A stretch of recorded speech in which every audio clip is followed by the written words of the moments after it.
Zu Beginn dieses Bußgottesdienstes in der Fastenzeit singen wir das Lied 266. 266. Bekehre uns, vergib die Sünde.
Im Namen des Vaters und des Sohnes und des Heiligen Geistes.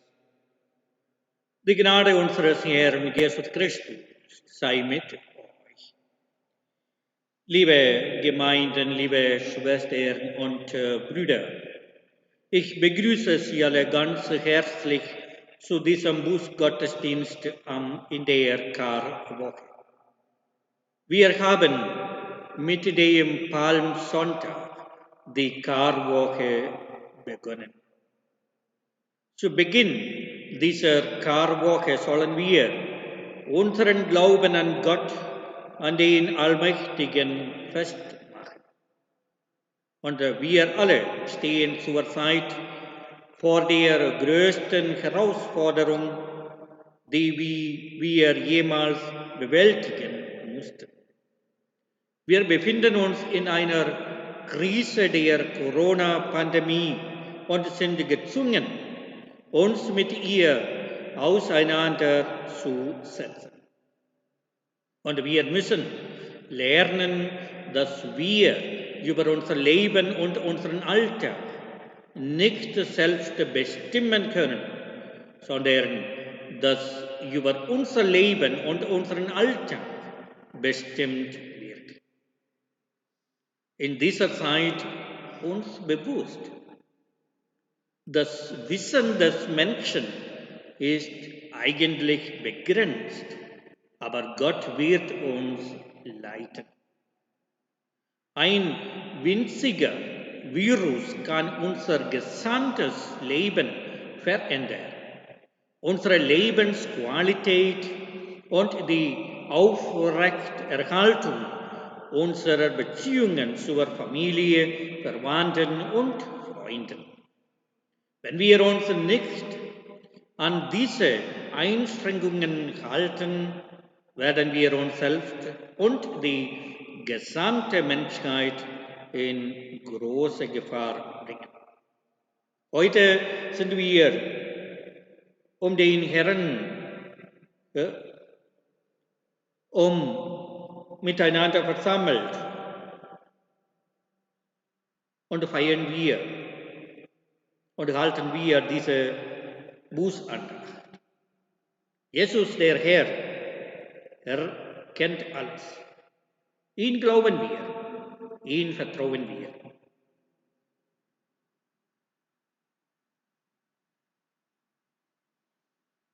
Lasset uns beten. Barmherziger Gott, du hast deinen Sohn als Licht in diese Welt gesandt.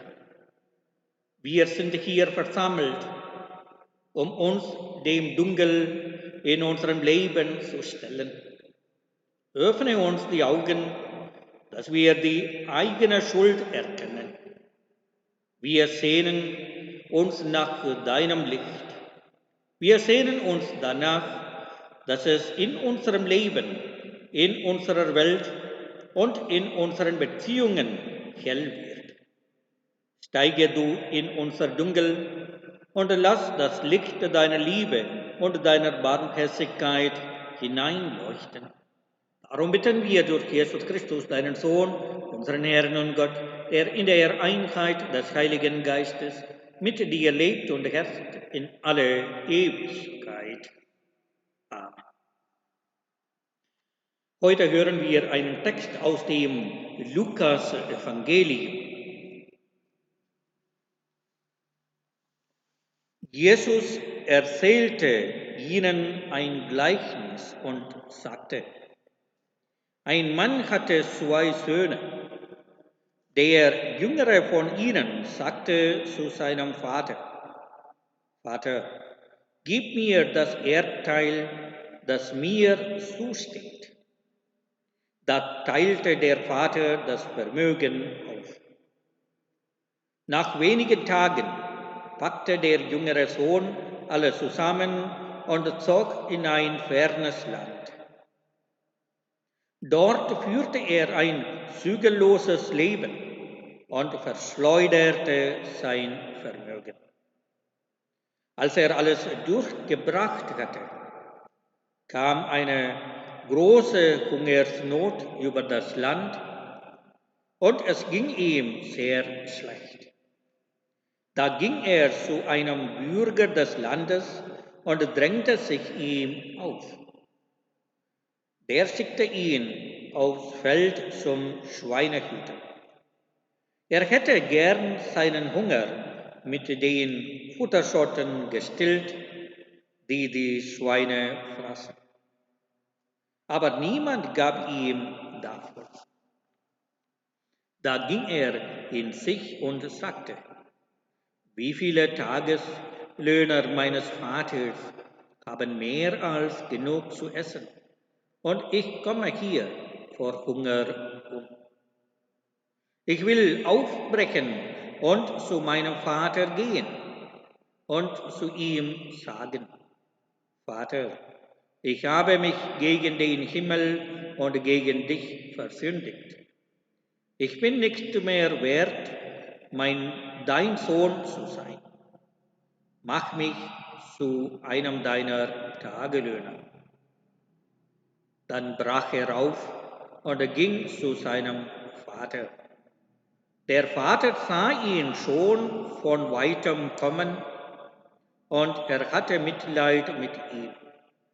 Er lief dem Sohn entgegen, fiel ihm um den Hals und küsste ihn.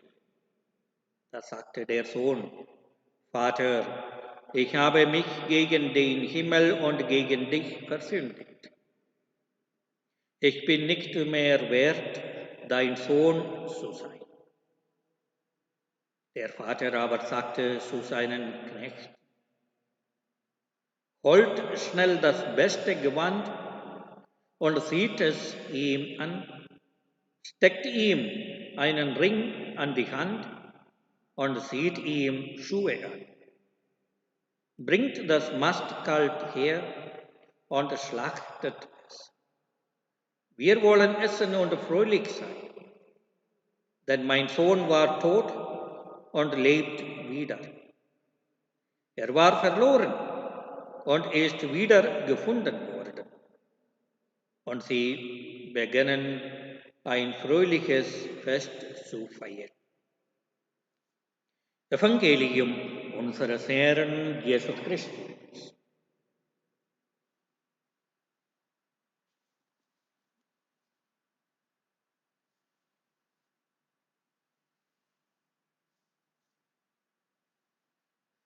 Wir singen das Lied 750. 750. Dich liebt, o Gott, mein ganzes Herz.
Liebe Schwestern und Brüder, wir haben eben aus dem Lukas-Evangelium her gehört. Jesus erzählt seinen Jüngern das Gleichnis von einem guten Vater. Ja, Gott ist ein Liebhaber des Lebens.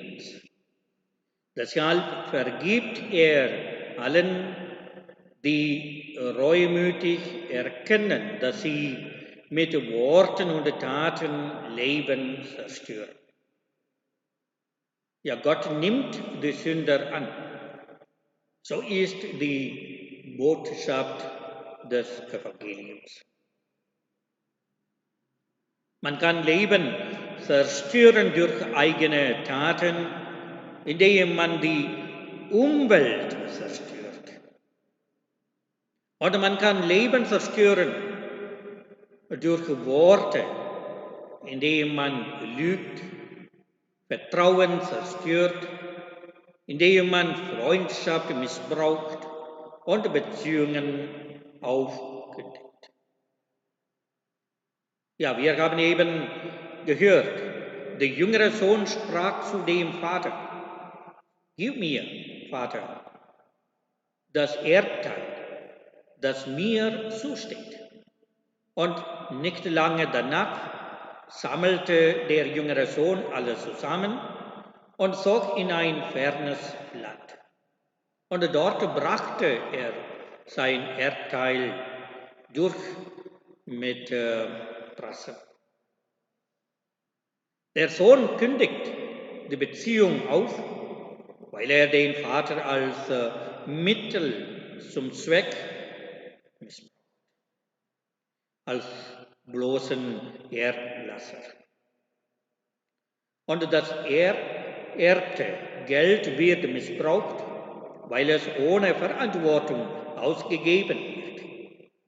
Denn dem verlorenen Sohn ist die eigene Freiheit und Selbstverwirklichung wichtiger als ein Leben in Verantwortung und in Beziehung zum Vater, zum älteren Bruder, zum Gesinde im Haus und zum Vieh auf dem Hof.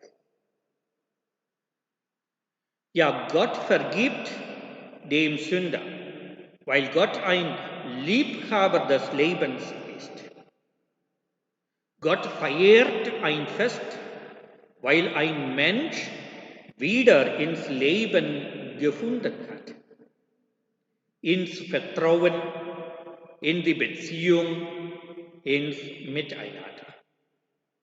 Wenn man im dämmernden Morgenlicht das Gesicht seines Mitmenschen erkennt, dann beginnt das Leben, sagt ein indisches Sprichwort. Der Heimgekehrte, der ins Leben zurückgekehrte Sohn ist dem Vater wichtiger als das verlorene Erbe und Geld.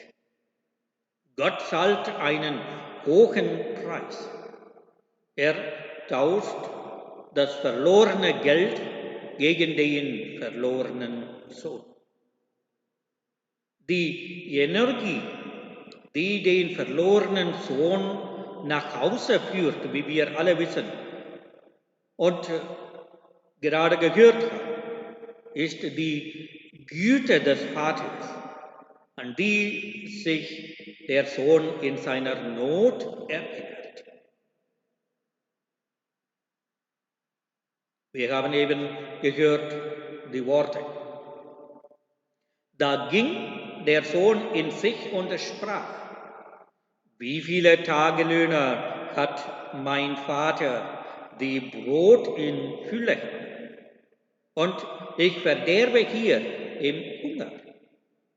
Ich will mich aufmachen und zu meinem Vater gehen und zu ihm einmal sagen: Vater, ich habe gesündigt gegen den Himmel und vor dir. Ich bin hinfort nicht mehr wert, dass ich dein Sohn heiße. Deswegen mache mich zu einem deiner Tagelöhner. Seine Reue ist klar und deutlich. Er ist zurückgekommen. Er hat vor seinem Vater entschuldigt. Ja, liebe Schwestern und Brüder, der Entschluss und Mut zur Rückkehr gründet in der Erinnerung an die himmlische Güte. Und Gott gewährt das Leben. Gott erhält am Leben. Gott gibt Brot in Fülle. Das ist das schöne Evangelium im Gleichnis. Und Gott reagiert, indem er gütig ist, indem er vergibt. Und Gott ruft jeden, die von ihm weit weg ist, nach Hause, dem er seine Gaben austeilt und den Tisch deckt.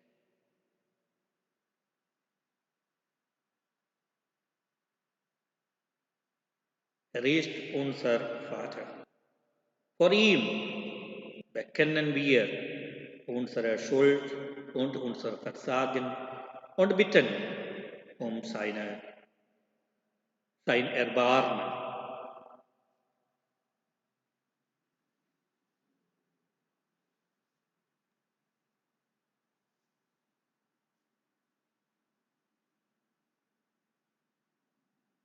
Wir wollen auch eine Gewissenserforschung machen, indem wir wollen sagen, ja, ich bin ein Sünder, ich habe Fehler getan. Lieber Gott, tut mir leid.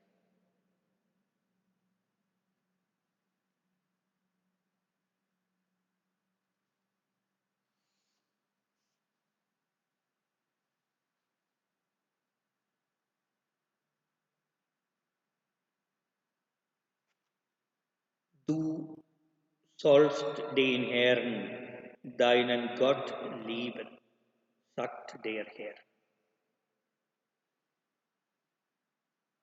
Ja, meine Beziehung zu Gott.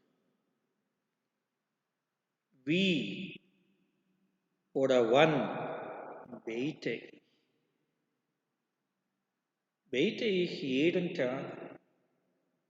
Nehme ich mein Leben in mein Gebet hinein? Danke ich Gott in rechter Weise oder komme ich nur zu ihm, wenn ich etwas brauche? Habe ich für Gott keine Zeit? Ist er mir gleichgültig?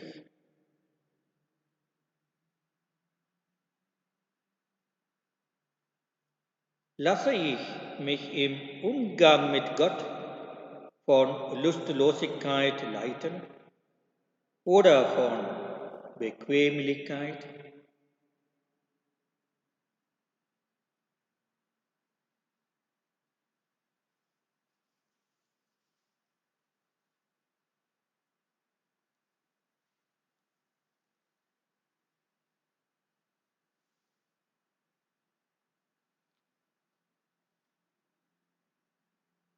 Zweihundertneunundachtzig. 289.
Jesus sagt uns, liebt einander, wie ich euch geliebt habe.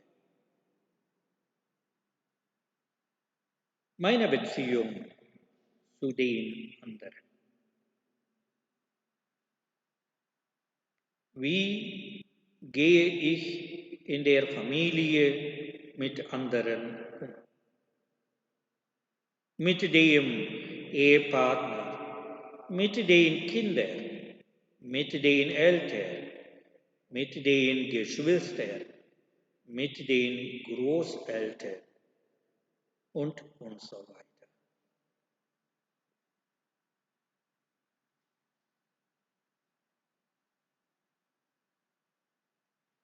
Nehme ich mir Zeit für die Familie? Lasse ich mich nur bedienen oder trage ich meinen Teil zum Wohl der Familie bei?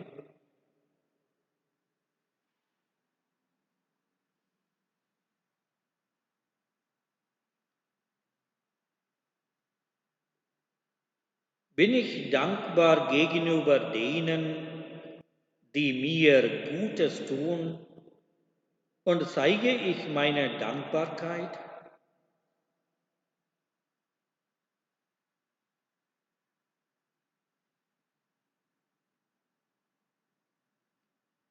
Bin ich hilfsbereit und für die anderen Menschen da?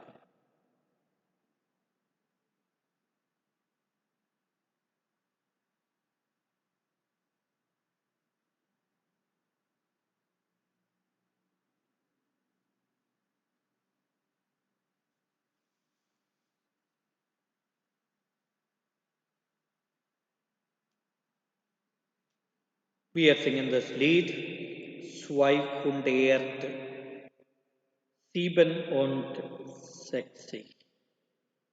267.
Habe ich andere mit Worten verletzt oder missachtet? Bin ich ehrlich, wahrhaftig? Habe ich gelogen? Rede ich mich heraus? Bin ich unkontrolliert zornig gewesen?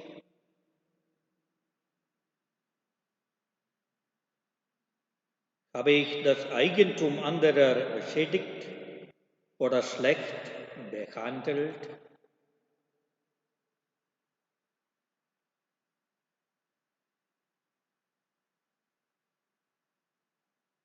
Habe ich andere zu schlechten Taten verleitet? Habe ich Unrecht hingenommen?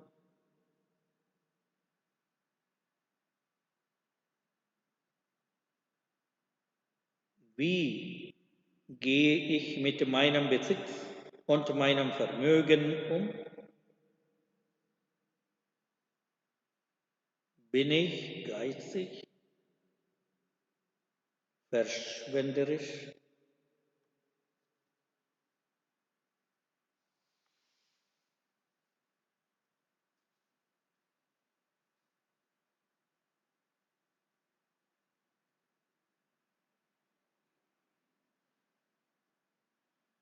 Der Herr sagt, deinen Nächsten sollst du lieben wie dich selbst. Meine Beziehung zu mir selbst. Habe ich Freude an meinem Leben?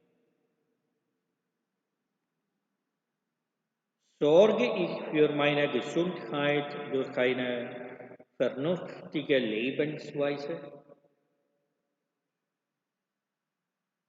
Bin ich neidisch auf andere? Suche ich nur meinen Vorteil?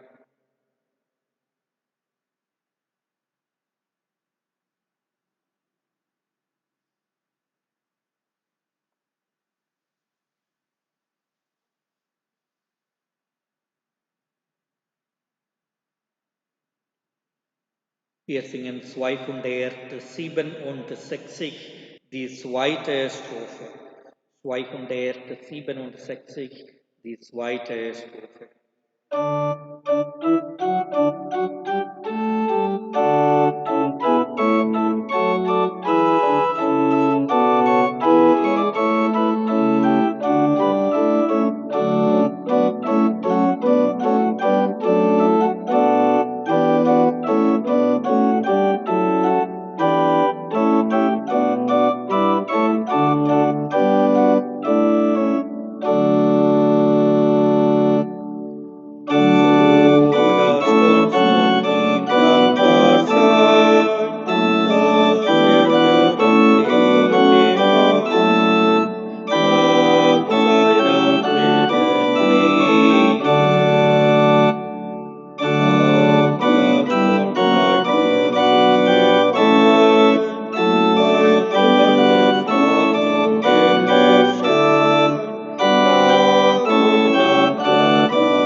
Liebe Schwestern und Brüder, bekennen wir vor Gott und voreinander, dass wir gesündigt haben. Ich bekenne Gott, dem Allmächtigen, und allen Brüdern und Schwestern, dass ich Gutes unterlassen und Böses getan habe. Ich habe gesündigt in Gedanken, Worten und Werken, durch meine Schuld, durch meine Schuld, durch meine große Schuld. Darum bitte ich, selige Jungfrau Maria, alle Engel und Heiligen und euch, Brüder und Schwestern, für mich zu beten bei Gott, unserem Herrn.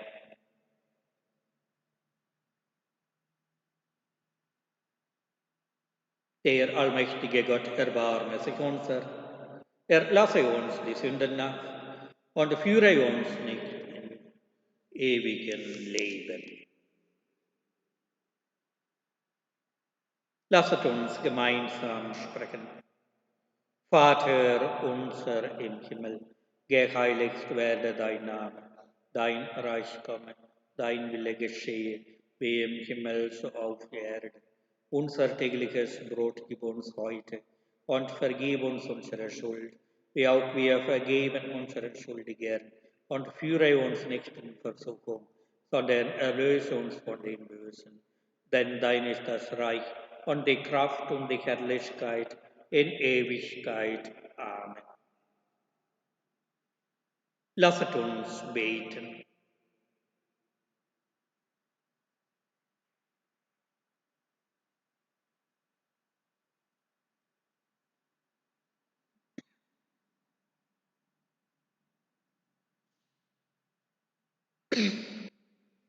Allmächtiger, ewiger Gott, Von dir kommt die wahre Freiheit.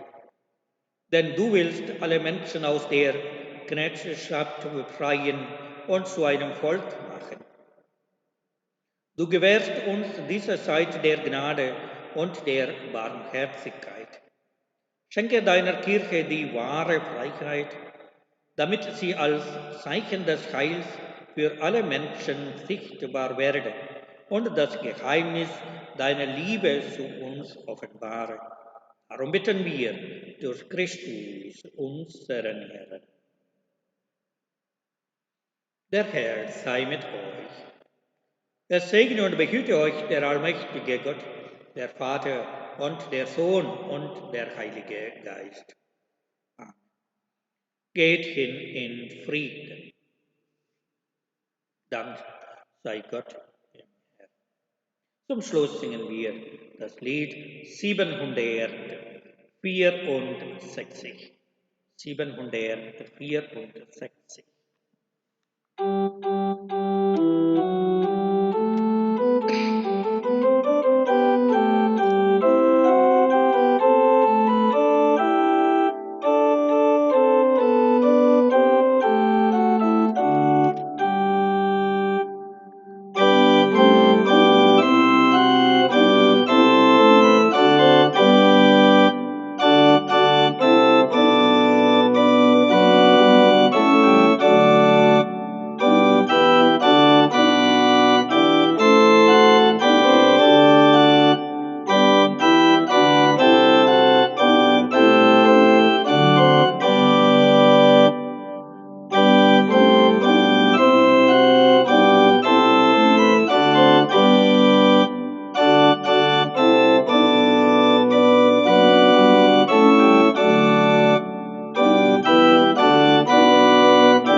Ich wünsche Ihnen und euch allen einen angenehmen und auch gesegneten Montagabend und auch weiterhin besinnliche Karwoche.